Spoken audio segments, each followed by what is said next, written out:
विष्णुवे नमः। आप सभी का मेरे YouTube चैनल भक्ति सागर में पुनः स्वागत है। आज का अपना वीडियो शुरू करने से पहले आप सभी से विनम्र प्रार्थना है, यदि आप मेरे चैनल पर नए आए हैं और अभी तक मेरे चैनल को सब्सक्राइब नहीं किया है तो व्रत त्योहारों से संबंधित सभी जानकारियां प्राप्त करने के लिए, सभी व्रत कथाएं सुनने के लिए, प्रतिदिन के पंचांग की जानकारी प्राप्त करने के लिए, प्रतिदिन के महात्म्य स्मरण करने के लिए कृपया मेरे चैनल को सब्सक्राइब अवश्य करें। वीडियो यदि पसंद आता है तो लाइक एंड शेयर भी करें। आइए अब माघ मास के 11वें अध्याय का महात्म्य स्मरण करें। यमदूत कहने लगा कि हे वैश्य, मनुष्य को सदैव सालिग्राम की शिला में तथा वज्र या कीट गामती चक्र में भगवान वासुदेव का पूजन करना चाहिए, क्योंकि सब पापों का नाश करने वाले, सब पुण्यों को देने वाले तथा मुक्ति प्रदान करने वाले भगवान विष्णु का इसमें निवास होता है। जो मनुष्य सालिग्राम की शिला या हरि चक्र में पूजन करता है वह अनेक मंत्रों का फल प्राप्त कर लेता है। जो फल देवताओं को निर्गुण ब्रह्म की उपासना में मिलता है, वही फल मनुष्य को भगवान सालिग्राम का पूजन करने से यमलोक को नहीं देखने देता। भगवान को लक्ष्मी जी के पास अथवा वैकुंठ में इतना आनंद नहीं आता जितना सालिग्राम की शिला या चक्र में निवास करने में आता है। स्वर्ण कमल युक्त करोड़ों शिवलिंग के पूजन से इतना फल नहीं मिलता जितना एक दिन सालिग्राम के पूजन से मिलता है। भक्ति पूर्वक सालिग्राम का पूजन करने से विष्णु लोक में वास करके मनुष्य चक्रवर्ती होता है। काम, क्रोध, लोभ, मोह, अहंकार से युक्त होकर भी मनुष्य सालिग्राम का पूजन करने से वैकुंठ में प्रवेश करता है। जो सदैव सालिग्राम का पूजन करते हैं वह प्रलय काल तक स्वर्ग में वास करते हैं। जो दीक्षा, नियम और मंत्रों से चक्र में बलि देता है वह निश्चय करके विष्णु लोक को प्राप्त होता है। जो सालिग्राम के जल से अपने शरीर का अभिषेक करता है वह मानो संपूर्ण तीर्थों में स्नान करता है। गंगा, रेवा, गोदावरी सबका जल सालिग्राम में निवास करता है। जो मनुष्य सालिग्राम की शिला के सम्मुख अपने पिता का श्राद्ध करता है उसके पितर कई कल्प तक स्वर्ग में वास करते हैं।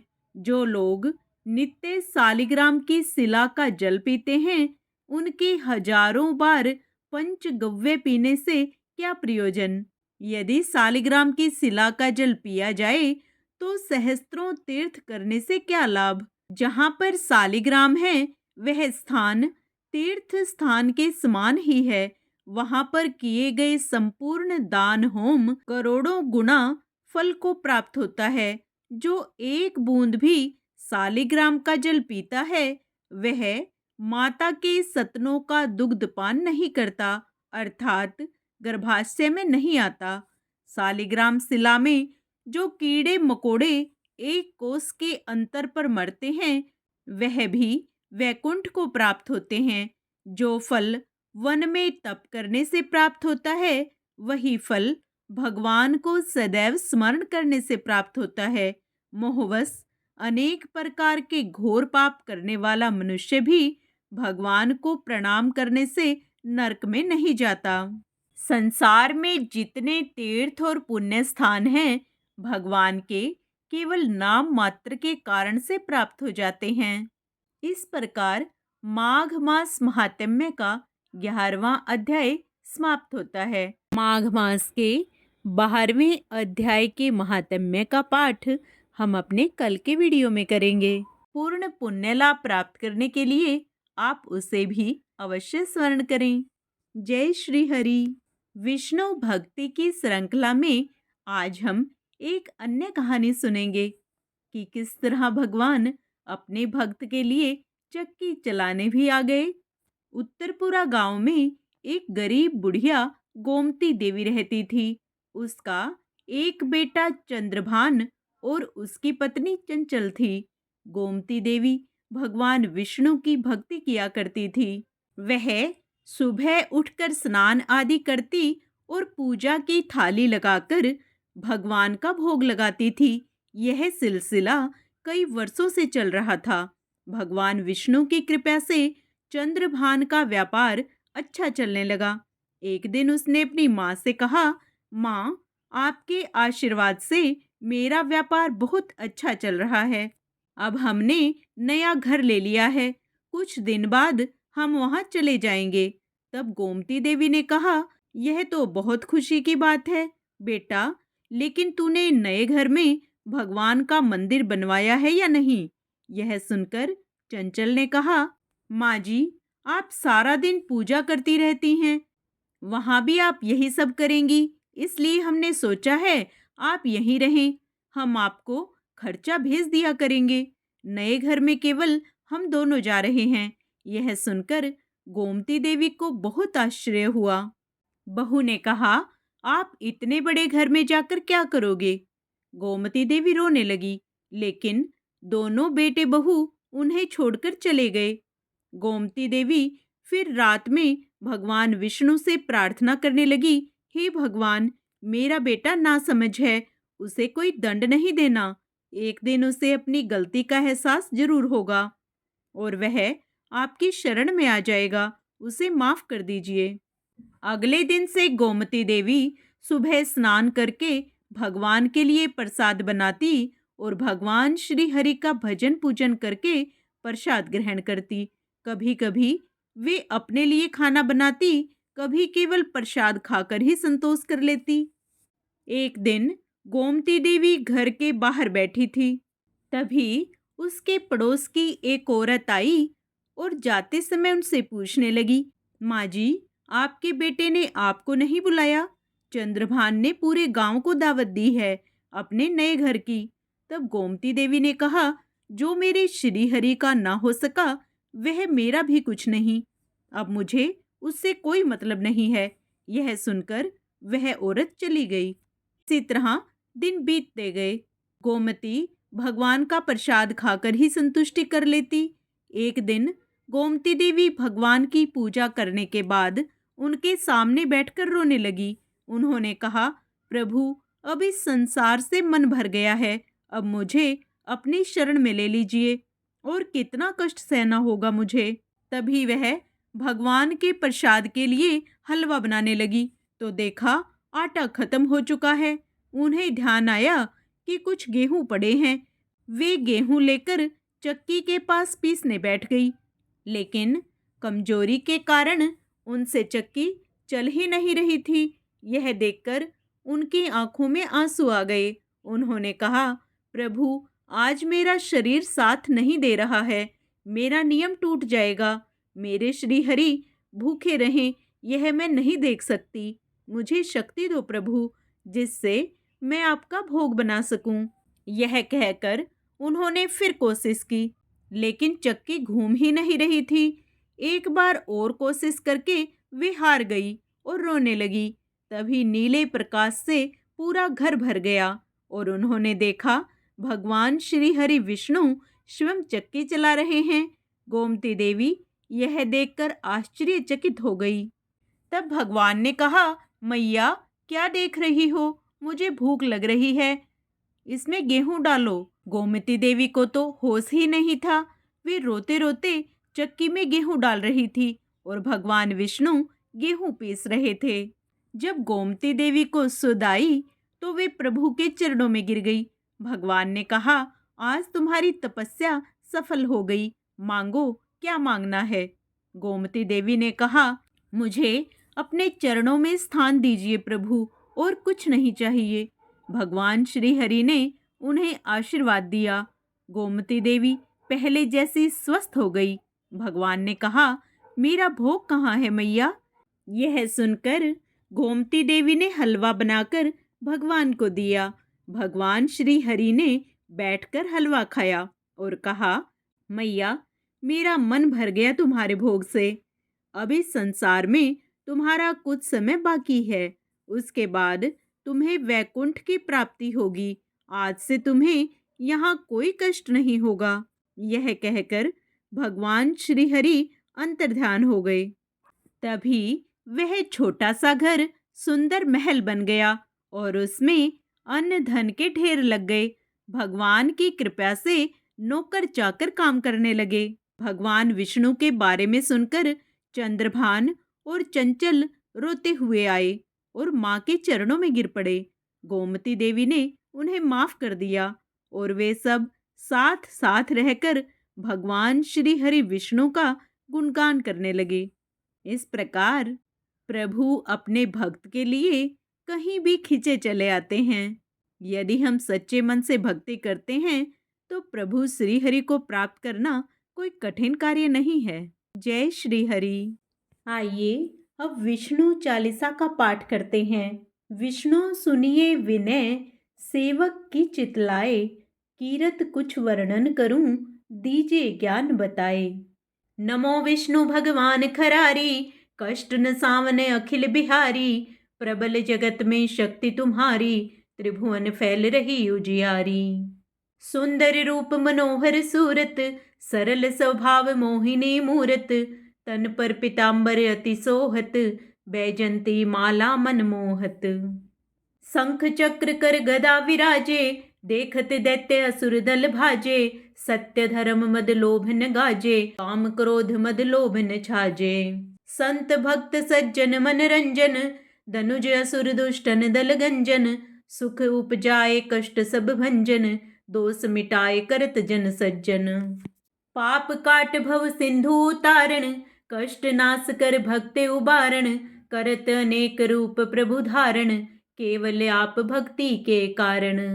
धरणी धेनु बन तुम्ही पुकारा, तब तुम रूप राम का धारा। भारे उतारे असुर दल मारा, रावण आदिक को संहारा। आप वाराह रूप बनाया, हिरणाक्ष को मार गिराया। धर्म शैतन सिंधु बनाया, 14 रत्नन को निकलवाया। अमिलख असुरन द्वंद बचाया, रूप मोहिनी आप दिखाया। देवन को अमृत पान कराया, असुरन को छवि से बहलाया। कूर्म रूप धर सिंधु मझाया, मंद्राचल गिरि तुरंत उठाया। शंकर का तुम फंद छुड़ाया, भस्मासुर को रूप दिखाया। वेदन को जब असुर डुबाया, कर प्रबंध उन्हें ढूंढवाया। मोहित बनकर खल ही नचाया, उस ही कर से भस्म कराया। असुर जलंधर अति बलदाई, शंकर से उन कीन्ह लड़ाई। हार पार शिव सकल बनाई, कीन सती से छल खल जाई। सुमिरन कीन तुम्हें शिवरानी, बतलाई सब विपत कहानी। तब तुम बने मुनीश्वर ज्ञानी, वृंदा की सब सूरति भुलानी। देखत तीन धनुज सैतानी, वृंदा आए तुम्हें लपटानी। हो स्पर्श धर्म क्षति मानी, हना असुर उर शिव सैतानी। तुमने ध्रुव प्रहलाद उबारे, हिरणाकुश आदिक खल मारे। गणिका और अजामिल तारे, बहुत भक्त भव सिंधु उतारे। हरहु सकल संताप हमारे, कृपया करहु हरि सिरजनहारे। देखहूँ मैं निज दर्श तुम्हारे, दीन बंधु भक्तन हितकारे। चाहता आपका सेवक दर्शन, करहु दया अपनी मधुसूदन। जानो नहीं योग्य जब पूजन, होए यज्ञ स्तुति अनुमोदन। सील दया संतोष सुलक्षण, विदित नहीं व्रत बोध विलक्षण। करहूँ आप किस विधि पूजन, कुमति विलोक होत दुख भीषण। करहूँ प्रणाम कौन विधि सुमिरन, कौन भांति मैं करहूँ समर्पण। सुर मुनि करत सदा सेवकाई, हर्षित रहत परम गति पाई। दीन दुखिन पर सदा सहाई, निज जन जान लेव अपनाई। पाप दोष संताप नशाओ, भव बंधन से मुक्त कराओ। सुत संपत्ति दे सुख उपजाओ, निज चरणन का दास बनाओ। निगम सदा ये विनय सुनावे, पढ़े सुने जो जन सुख पावे। इति श्री विष्णु चालीसा। अब हम सत्यनारायण भगवान की आरती करेंगे। ओम जय लक्ष्मी रमणा, स्वामी जय लक्ष्मी रमणा। सत्यनारायण स्वामी, सत्यनारायण स्वामी, जनपातक हरणा। ओम जय लक्ष्मी रमणा। रतन जड़ित सिंहासन, अद्भुत छवि राजे। नारद करत निराजन, घंटावन बाजे। ओम जय लक्ष्मी रमणा। प्रकट भई कलि कारण, द्विज को दर्श दियो। बूढ़ो ब्राह्मण बन कर, कंचन महल कियो। ओम जय लक्ष्मी रमणा। दुर्बल भील कठारो, जिन पर कृपा करी। चंद्रचूड़ एक राजा, तिनकी विपदा हरी। ओम जय लक्ष्मी रमणा। वैश्य मनोरथ पायो, शरधा तज दीन्ही। सो फल भोग्यो प्रभु जी, फिर स्तुति कीन्ही। ओम जय लक्ष्मी रमणा। भक्ति भाव के कारण, छिन छिन रूप धर्यो। श्रद्धा धारण कीन्ही, तिनको काज सरो। ओम जय लक्ष्मी रमणा। ग्वाल बाल संग राजा, वन में भक्ति करी। मनोवांछित फल दीन्हो, दीन दयालु हरि। ओम जय लक्ष्मी रमणा। चढ़त प्रसाद सवायो, कदली फल मेवा। धूप दीप तुलसी से, राजी सत्य देवा। ओम जय लक्ष्मी रमणा। सत्यनारायण जी की आरती, जो कोई नर गावे। तन मन सुख संपत्ति, मनोवांछित फल पावे। ओम जय लक्ष्मी रमणा। स्वामी जय लक्ष्मी रमणा। विष्णु भगवान की जय। जय श्री हरि।